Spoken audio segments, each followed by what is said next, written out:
Russian desperation. The counteroffensive is coming. The counteroffensive has been talked about for months. But do you know what to look for when Ukraine resumes its struggle for the liberation of the occupied territories? Hint: you may not be looking for signs that really matter. Alex Plitzes explains what key eyes the military will be looking for around the world very soon. Alex is the former chief of sensitive activities for special operations and counterterrorism in the Office of the Secretary of Defense, where he was responsible for a portfolio that included hostage rescue and recovery, information operations, special technical operations, and other shared plans and programs. He is a former U.S. Army Psychological Operations Specialist, Bronze Star, and Iraq War veteran. He also served in Afghanistan as a civilian intelligence officer for the Department of Defense when he was appointed Under-Secretary of Defense for Intelligence, working on strategic intelligence and operations programs. Alex visited Ukraine during the Maidan protests in 2014 and then again in October 2022. Explained, Ukrainian intelligence says it's getting closer and closer to eliminating Putin. The deputy head of Ukraine's main intelligence directorate also claimed the only reason the Crimean Bridge is still standing is to give Russians living on the occupied territory a chance to escape. The deputy head of Ukraine's main intelligence directorate has bluntly admitted to plans to assassinate President Putin, the head of the Wagner mercenary group, and Russia's top military generals. What has he claimed? In an incredibly frank interview, Vadim Skibitsky told Germany's Welt newspaper on Wednesday that we are getting closer and closer to Putin, but that he is also afraid of being killed by his own people. Many people in Russia still support this special operation, but thanks to social media and phone checks, we know that so many Russians have died now that it scares people, he said. Skibitsky also mentioned Wagner chief Yevgeny Prigozhin, saying, "We're trying to kill him. Our priority is to eliminate the unit commander who orders his men to attack." Skibitsky also said that in terms of those responsible for Russia's full-scale invasion of Ukraine, in the end, everyone will have to answer for their actions, he added. Chief of the General Staff Valery Gerasimov and Defense Minister Sergei Shoigu planned the attack, and now they cannot turn back. He also suggested the net could be cast even wider to target propagandists, oligarchs, and civilians if they manufacture and finance weapons for Russia. "We are at war and these are our enemies," he added. According to international conventions, this is a legitimate goal. Is he serious? Well, there's nothing to suggest he isn't.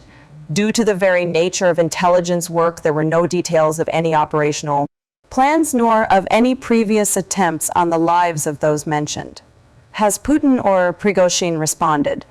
In a slightly weird statement on Thursday morning, Prigozhin said, "I can say that the Ukrainians and, without question, particularly the main intelligence directorate, are quite all vicious people. So their decision to eliminate President Putin and me is understandable." As for Russian Army Commander Valery Gerasimov and Russian Defense Minister Sergei Shoigu, I think the Ukrainians, are ready for that. The only thing that is stopping them is for the World Championship tail chasing Russian Neshtan conquers Rezbipal Revervu to be announced. The moment it starts, I am sure that Ukrainian military intelligence, will move to attack even the most holy of targets, the person who wins that competition. Has Ukraine said anything like this before? Ukraine said anything like this before. Ukraine's intelligence services have been relatively open in recent weeks, ahead of Kiev's long-awaited counteroffensive. Last week, Skibitsky's boss, Major General Kirilo Budanov, admitted Kiev was behind a number of assassinations of prominent Russian propagandists. "We've already successfully targeted quite a few people," he said. "There have been well-publicized cases everyone knows about thanks to the media coverage." Although Budanov did not specify exactly which individuals had been targeted since the launch of Russia's full-scale invasion last year, several prominent pro-Kremlin figures have been killed or wounded on Russian territory. Earlier this month, an explosion in the Nizhny Novgorod region injured Zakhar Prilepin, a pro-Kremlin writer and one of Russia's best-known novelists. In April, an explosion at a cafe in Russia's second-largest city of St. Petersburg killed prominent pro Kremlin military blogger Vladimir Tatarsky, and injured 25 others. And in August of last year, a car carrying Daria Dugina, the daughter of Putin's ideologue Alexander Dugin, was blown up in the suburbs of Moscow. She died in the attack. Did Skibitsky say anything else of note?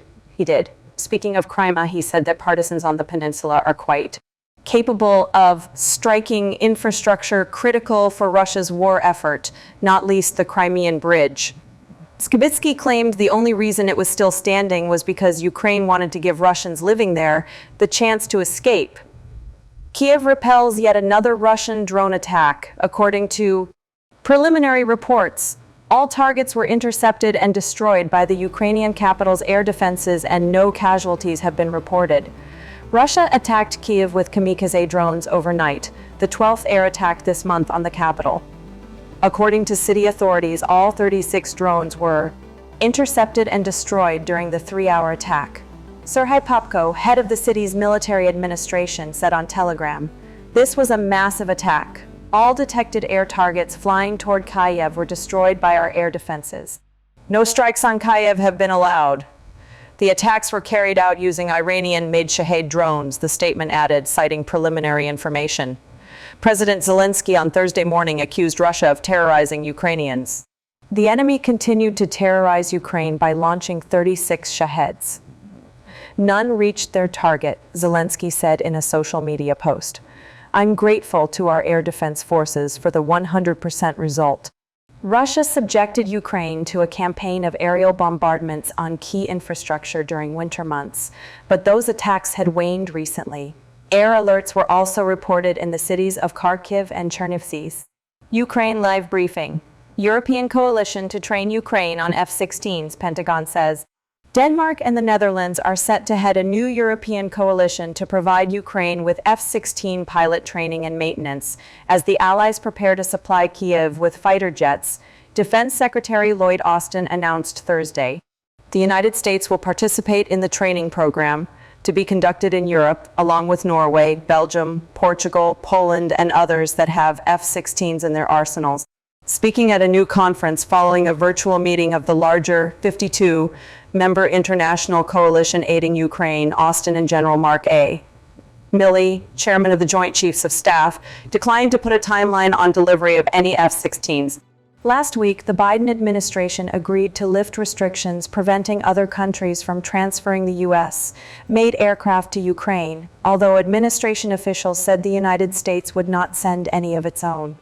Austin and Milley defended long-standing U.S. hesitation to supply Ukraine with 4th and 5th generation fighter jets despite persistent Ukrainian appeals. As we said from the beginning, that is very lethal airspace, Austin said, and the focus of allies has been on providing Ukraine with air defense capabilities against Russian attacks on infrastructure and civilians. The F-16 is not a magic weapon, Milley said. If the expensive fighters, each worth tens of millions of dollars, had been sent earlier, he said, it would not have been possible to supply all the other advanced weaponry the United States and others have transferred. It's not a question of we agree now or we agree later under pressure, said Milley. This is hardcore military analysis. While F-16s will give Ukraine additional ability to fire long-range weapons behind Russian defensive lines, even the 40-50 planes Ukraine has asked for would be up against what he said were thousands of comparable Russian aircraft. F-16 Fighting Falcon.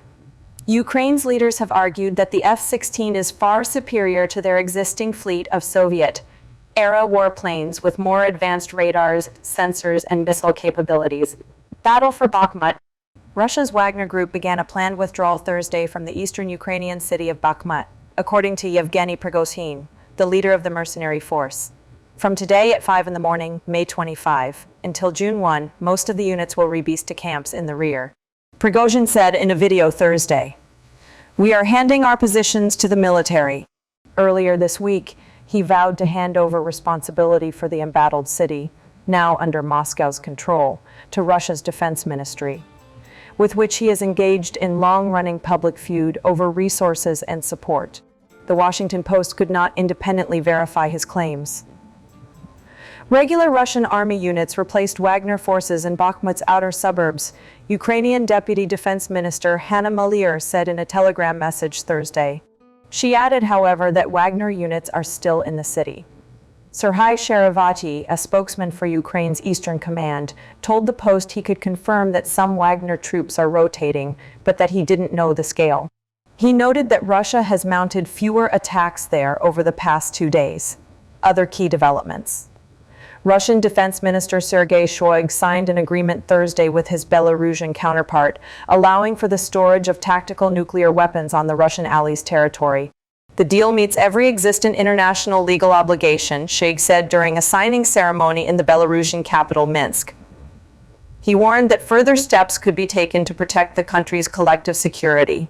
At the same time, he underlined that Russia is not giving nuclear weapons to Belarus and that control over their use and deployment remains in the hands of Moscow. The UN Security Council plans to meet on Tuesday to discuss the safety of the Zaporizhzhia nuclear power plant.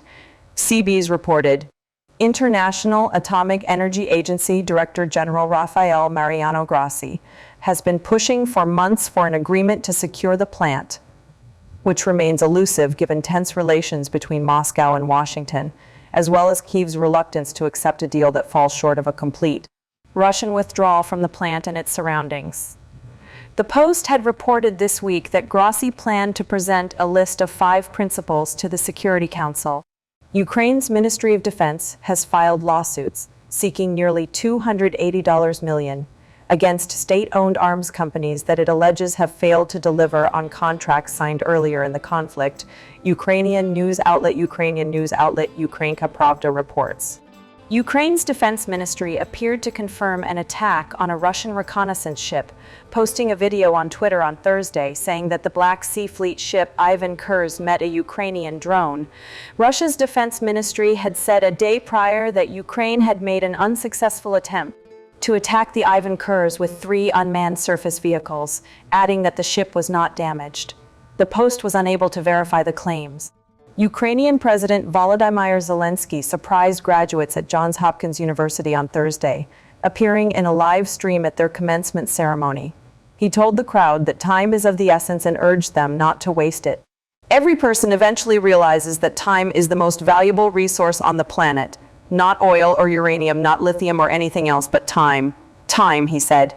He told them he was proud that Ukraine is not losing a single day in its defense against Russian aggression. Pavlo Kirilenko, governor of the Donetsk region, accused Russia of constantly hitting the dam of the Kharkiv reservoir, putting villages at risk of flooding.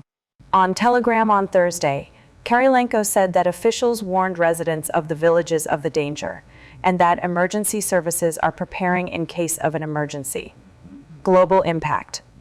The U.S. military is still trying to determine whether U.S. Humvees and potentially other military material was used in a cross-border attack from Ukraine into Russia by anti-Putin Russians earlier this week, and if so, where it was obtained. I've got the staff looking at that to confirm it or now. I don't have an answer, Milley said. The rules, Milley said, are that Ukraine does not use U.S. supplied equipment to attack into Russian territory. Video verified by the Post after the attack showed 2 heavily damaged U.S. made Humvees on the Russian side of the border. Moscow summoned the Danish, German, and Swedish ambassadors Thursday, accusing their governments of failing to make progress in investigations into attacks on the Nord Stream natural gas pipelines last year. Zelensky urged Iran to stop supplying Russia with Shahed drones, which have been used to target critical infrastructure in Ukraine. More than 1,100 Iranian-made drones have been deployed in Ukraine, he said in his nightly address, adding that most were downed by Ukrainian troops. Kremlin spokesman Dmitry Peskov reaffirmed Russia's position that Ukrainian intelligence units were responsible for a drone attack on the Kremlin earlier this month, citing a New York Times report that suggested